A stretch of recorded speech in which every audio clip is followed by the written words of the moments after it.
যদি একটা লোক পাইতাম যে যাকে ভালোবাসতাম বা কথা বলে ভালোবেসে কথা বলে তার সাথে আমি এখানে বাড়ি থেকে চলে যেতে পারতাম, তাহলে আমি আমার জীবনটা ধন্য মনে করতাম।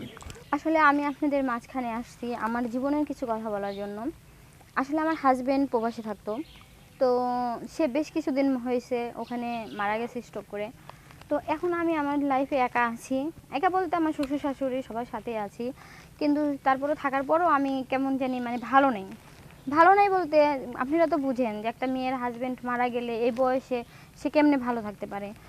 তারপরে আপনি মনে করেন যে আমার যে দেবর সে তো মনে করেন নানানভাবে বিয়ে হয়ে আসার পর থেকে হিনে আমার হাজবেন্ডে আমার রাইখে 3 মাস রাইখে চলে গেছিলো। তো তারপর থেকে আমার দেবরে নানানভাবে আমার ব্ল্যাকমেল করতেছে, মানে শরীর টাচ করার চেষ্টা করে, মানে খারাপ নজরে তাকায়। তো সেই জন্য আমি খুব মানে সমস্যার ভিতরে আছি, কষ্টের ভিতরে আছি।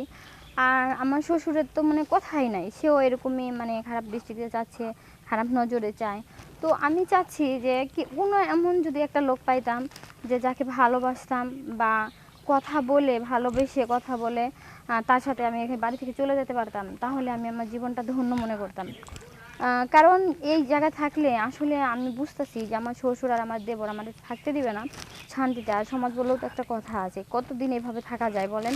যদি কেউ পারেন তাহলে ইনবক্সে আমার নাম্বারটা দেওয়া আছে, অবশ্যই আমার সাথে যোগাযোগ করবেন। আমি আপনার যেই আমার সাথে যোগাযোগ করবেন আমি তাকে ভালোবাসবো এবং জীবনসঙ্গী করব, তার সাথে আমি এখান থেকে চলে যেতে চাই। আসলে আমার এই জায়গায় থাকার মতো আর মন মানসিকতা নাই, কারণ আমার বাড়ি অনেক দূরে কুড়িগ্রাম। আমি এখানে আসছি, বিয়ে হয়েছিল, আমার হাজব্যান্ড আমার নিয়ে আসছিল, কিন্তু সে তো চলে গেছে আমার রাইখে। যাওয়ার পরে তো সে মারা গেছে, এখন তো মনে করেন যে আমি আমার নিজের মতো একা।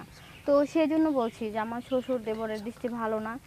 যদি পারেন কেউ তাহলে অবশ্যই আমাকে একটু হেল্প করবেন। আমার ইনবক্সে নাম্বার আছে, নাম্বারটা দেওয়া থাকলো, ওই নাম্বারে অবশ্যই আমার সাথে একটু যোগাযোগ করবেন।